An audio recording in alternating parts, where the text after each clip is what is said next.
Well guys, तो last time हम लोगों ने जो है सेल्स के बारे में पढ़ना शुरू किया, सेल की थियोरी के बारे में हमने जाना। उसके बाद हमने ये देखा किस तरह से जो है सेल्स को डिफरेंट ऑर्गेनिजम्स को जो है हम सेल्स की संख्या के आधार पर यूनिसेलुलर और मल्टीसेलुलर में डिवाइड कर सकते हैं। Then we also looked at like the basic organization within a multicellular organism। किस तरह से जो है सेल से टिश्यूज बनते हैं, फिर उन टिश्यूज से जो है ऑर्गन सिस्टम और फिर जो है पूरा का पूरा ऑर्गेनिज्म बनता है। लेकिन सेल जो है वो आफ्टर ऑल फंडामेंटल यूनिट रह जाता है लाइफ का, और इसलिए हम लोग जो है इस चैप्टर में सेल के बारे में थोड़ा ज़्यादा डिटेल में जानने वाले हैं, राइट। अब सेल की अगर बात करिए तो डिफरेंट ऑर्गेनिजम्स में डिफरेंट टाइप के सेल्स आपको मिलेंगे। सेल्स में जो है ये उनके शेप और साइज दोनों के टर्म्स में आपको जो है वेरिएशन देखने को मिलती है। और ये जो शेप और साइज जो है सेल का, वो जो है जो स्पेसिफिक फंक्शंस परफॉर्म किए जाते हैं ऑर्गेनिज्म के द्वारा उस पर डिपेंड करता है, ना कि ऑर्गेनिज्म के साइज के ऊपर डिपेंड करता है। So what is the determining factor behind shape and size of cells? It's the specific functions performed by organisms.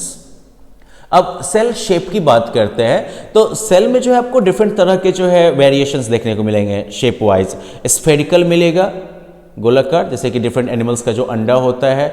Spindle shape आपको मिलेगा, इस टाइप के शेप का, जैसे कि स्पिंडल शेप, जिसमें कि स्मूथ मसल फाइबर्स जो हैं। फिर इलोंगेटेड नर्व सेल्स, ये इस टाइप का हो जाएगा, सॉरी लंबा निकलेगा, फिर इधर कुछ जो है धाराएं निकल जाएगी, मतलब इलोंगेटेड लंबा टाइप का ये सेल हो जाता है। फिर ओवल शेप्ड हो जाएगा, ठीक है। ब्रांच्ड, अभी सेल के डिफरेंट ब्रांचेस निकले होंगे। तो इस तरह से जो है डिफरेंट शेप्स के जो है सेल्स जो है वो आपको देखने को मिल सकते हैं। अब कुछ सेल्स जो होते हैं उनका डेफिनेट शेप नहीं भी हो सकता है, वो जो है अपना शेप चेंज करते रहते हैं। जैसे कि यूनिसेलुलर में अमीबा जो है इसका शेप चेंज होता रहता है। वाइट ब्लड सेल जो हमारे बॉडी के अंदर भी पाया जाता है, तो वाइट ब्लड सेल जो है इसका शेप भी जो है चेंज होता रहता है। और शेप जो है सेल का वो इसके फंक्शनिंग में हेल्प करता है। फॉर एग्जांपल नर्व सेल का जो ये स्ट्रक्चर है कि मान लो कि एक तरफ जो है धाराएं निकली हुई हैं, फिर इधर आया, फिर इधर निकला हुआ है, तो ये जो लंबा सा फैला हुआ और दूसरी तरफ जो है हेयर जैसा इसमें प्रोजेक्शन निकला हुआ है, राइट, लंबा सा एरिया है और एक एंड में जो है बाल जैसा जो है निकला हुआ है। तो इस तरह के स्ट्रक्चर का फायदा ये है, या इसका मतलब ये इसका जो है पर्पस ये है कि नर्व सेल्स जो हैं वो जो है मैसेजेस कैरी करते हैं हमारे बॉडी में और उनको जो है बॉडी के डिफरेंट पार्ट्स तक पहुंचाते हैं। तो लंबा जो ये स्ट्रक्चर है और उसमें जो ये केबल जैसा निकला हुआ है, तो इससे नर्व सेल एक दूसरे से कंबाइन होते हैं और फिर नर्व सेल्स के थ्रू जो है इंफॉर्मेशन पास होता है, ठीक है, बॉडी के डिफरेंट हिस्से में। This is like a typical nerve cell, ठीक है।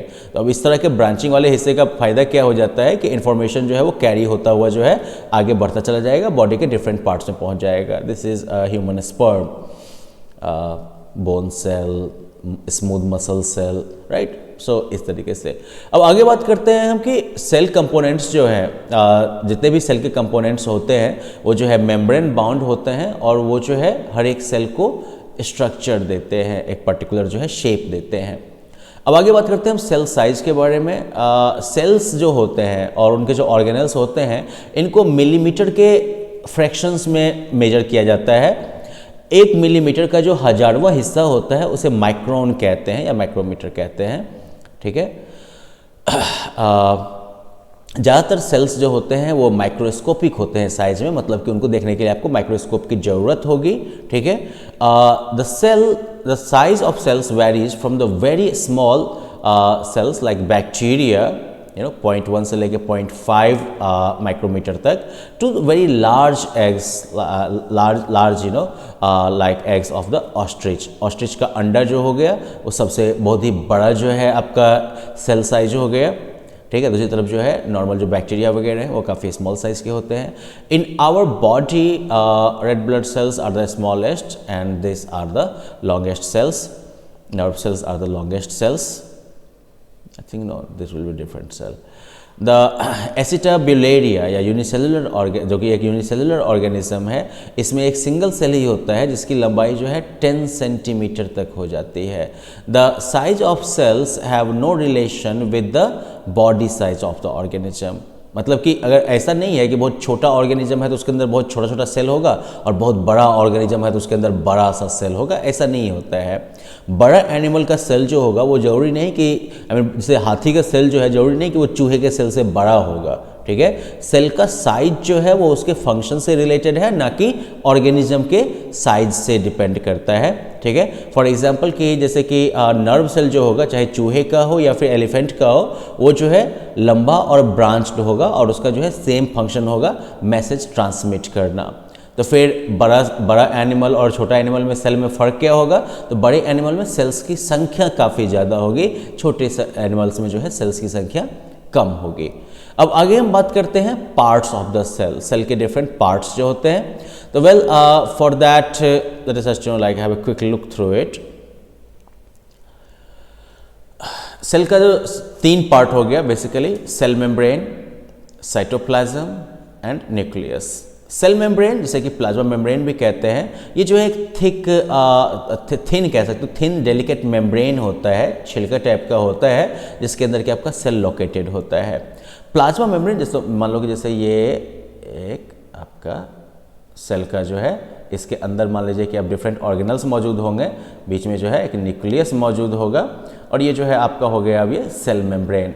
सेल मेम्ब्रेन जो है पोरस होता है। पोरस मतलब क्या हो गया कि इससे जो है कुछ सेलेक्टेड सब्सटेंसेज जो हैं, कुछ चुनिंदा चीज़ें या पदार्थ जो हैं वो इससे अंदर आ सकते हैं और इससे बाहर जा सकते हैं, ठीक है। और दूसरे कुछ चीज़ें होंगे जो कि इसके आर पार नहीं जा सकते हैं, और इसलिए जो है प्लाज्मा मेम्ब्रेन को सेलेक्टिवली परमिएबल मेम्ब्रेन कहा जाता है। मतलब ये जो है कुछ सेलेक्टेड चीज़ों को अंदर बाहर होने देता है, बाकी चीज़ों को अंदर बाहर नहीं होने देता है, और इस तरह से ये सेल को प्रोटेक्शन भी देता है, सेल को शेप भी देता है और सेल को प्रोटेक्शन भी देता है, ठीक है।